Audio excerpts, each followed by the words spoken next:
Hello and welcome to another update video about Solana. The Solana chart is currently characterized just by sideways consolidation, as you can see here. As long as we don't take out this week's low or this week's high, we're just likely caught in something like a triangle or so. So we need to be aware of that. This is currently not giving us any clear insight into which direction it's going. But if we are following Bitcoin, then we might look at one more low here.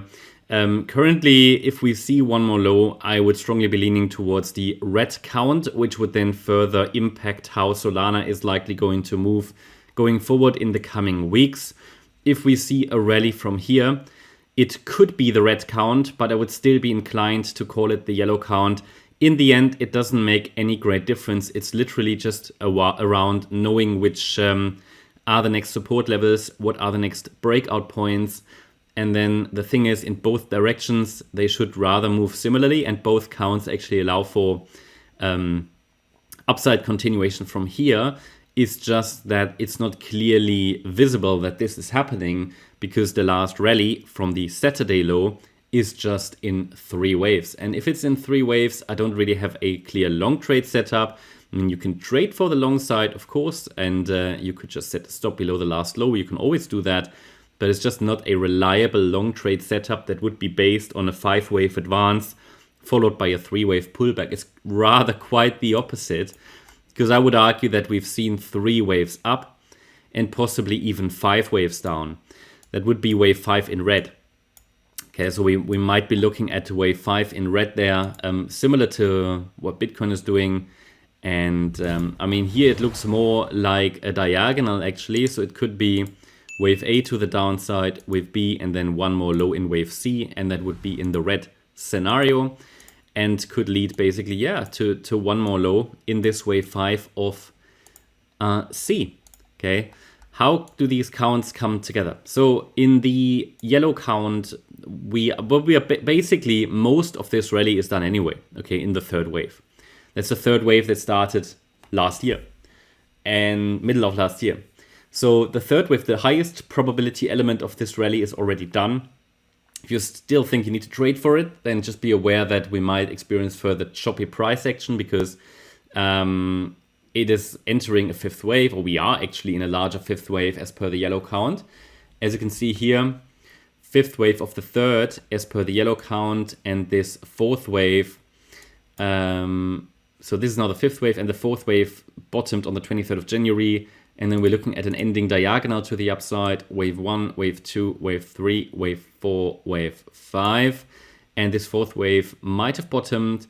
If it gets one more low, I can't really be following the yellow count anymore, even though it's technically valid. I have to say, I will follow it, but it will reduce in probabilities. It is technically valid until the wave 2 low is taken out, but then the red count is clearly leading because it would be too low for a yellow wave 4. So one more high is possible. But as we're getting to the last wave of the last wave here, the probabilities, first of all, are less clear anyway, and the market gets exhausted. And in addition to that, the move up seems to be only an ABC structure.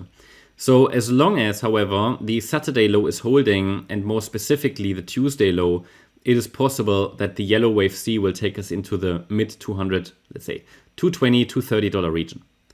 But I need to see further evidence to, let's say, believe that, like, for example, a break above the Monday high at $156.40. A break below the Tuesday low would strongly indicate, especially if it's followed by a break below the Saturday low at $120, would strongly indicate the red count playing out, very much mirroring Bitcoin. I would argue this is probably going to happen when Bitcoin breaks down as well, for maybe just one more low. Okay, and that could be one more low in the red count, then wave A, and then we could get a B wave rally from there, and then a C wave down still to complete wave 4. Essentially, we need to be very flexible here. What I can highlight to you, if we break out to the downside, then the next support level is $108.35, and below that, well, there isn't really much. Well, possibly until we get sort of into the high to mid $70 region. We've got, first of all, the $72 level, which is the 38.2 retracement level, but then probably before that, even more importantly, that previous wave 4 low, which could act as support at $79. Yeah, and at the moment, the market is just consolidating sideways because we're dealing with B waves in both directions, funny enough. Yeah, or frustrating. Very frustrating. This B wave could even turn into a triangle. So it's literally the most challenging structure to interpret anyway, because not because we couldn't recognize structures or because Elliott wave doesn't work or whatever.